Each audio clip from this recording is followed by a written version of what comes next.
Bismillahirrahmanirrahim. Assalamualaikum warahmatullahi ta'ala wabarakatuh. Alhamdulillahirabbil alamin. Assalatu wassalamu ala asyrafil anbiya'i wal mursalin sayyidina wa maulana Muhammadin wa ala alihi wa sahbihi ajma'in. Amma ba'du. Segala puji marilah kita panjatkan atas kehadirat Allah Subhanahu wa taala yang telah melimpahkan kita banyak sekali nikmat-nikmatnya, nikmat iman, nikmat Islam, taufik, hidayah serta inayahnya, dan tentunya nikmat sihatnya kepada kita sehingga kita bisa melakukan segala aktivitas kita pada kehidupan kita sehari-hari. Kedua kalinya selawat beriring salam semoga selalu tercurah limpahkan kepada junjungan kita, kepada Nabi kita, kepada Rasul kita Muhammad sallallahu alaihi wasallam yang telah mampu membawa kita dari zaman yang hitam kelam menuju alam yang terang benderang yang diselimuti keharmonisan antar insan, sehingga pada saat ini kita masih bisa mencicipi manisnya iman dan melihat betapa indahnya Islam. Baiklah teman-teman, yang pertama saya ingin mengucapkan dan menyampaikan rasa hormat saya kepada dosen pengampu mata kuliah Ekonomi Mikro Islam Ibu Nia Zulinda MA yang telah mencoba dan mampu memberikan pengalaman kepada kami dan tentunya memberikan pendidikan atau ilmu pengetahuan seputar ekonomi mikro Islam yang tentunya sangat berarti dan berharga bagi kami sebagai mahasiswa-mahasiswi IAIN Pontianak. Rasa hormat saya juga sampaikan kepada seluruh teman-teman seperjuangan mahasiswa-mahasiswi Fakultas Ekonomi dan Bisnis Islam Program Studi Manajemen Bisnis Syariah kelas 2B yang saya banggakan dan saya cintai karena Allah Subhanahu wa taala. Semoga semangat kita dalam menuntut ilmu tidak pernah pudar meskipun di dalam pandemi Covid-19 ini.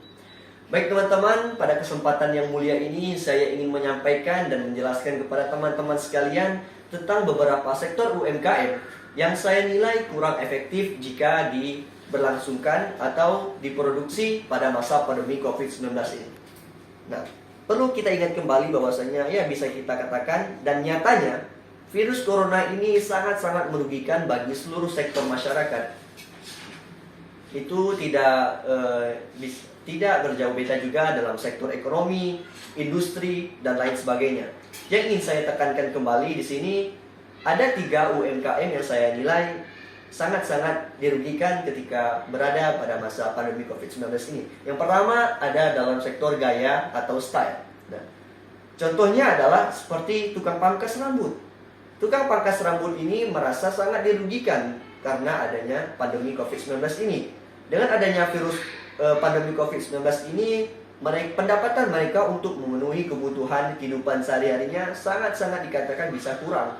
Karena apa? Karena ya orang takut untuk keluar, apalagi jika harus berinteraksi secara dekat dengan tukang pangkas rambut ini. Terlebih lagi kita sudah diberlakukan PPKM yang disebut sebagai pemberlakuan pembatasan kegiatan masyarakat.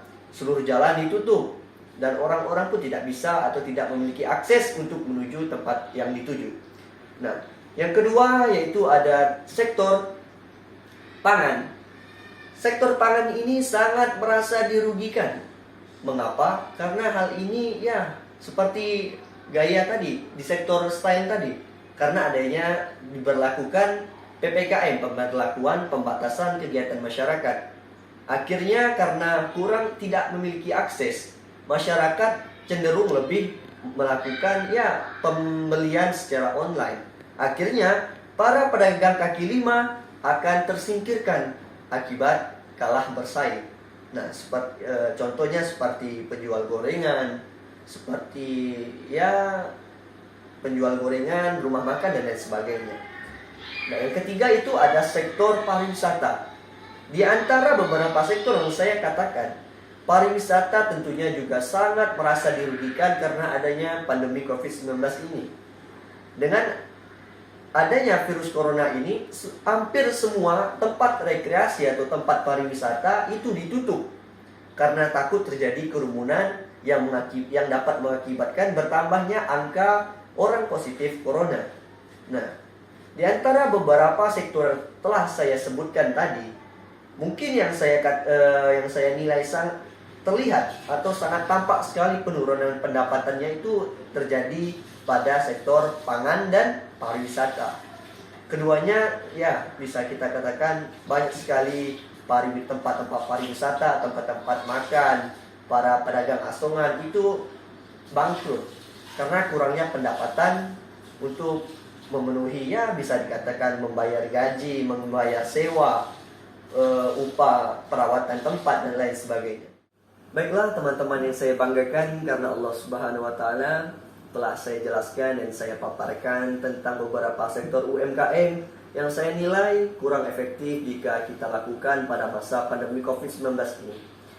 Baik teman-teman, saya sebagai salah satu pelaku atau pedagang yang bergerak pada sektor pangan di dalam UMKM ini tentunya merasa sangat-sangat dirugikan karena adanya virus corona ini.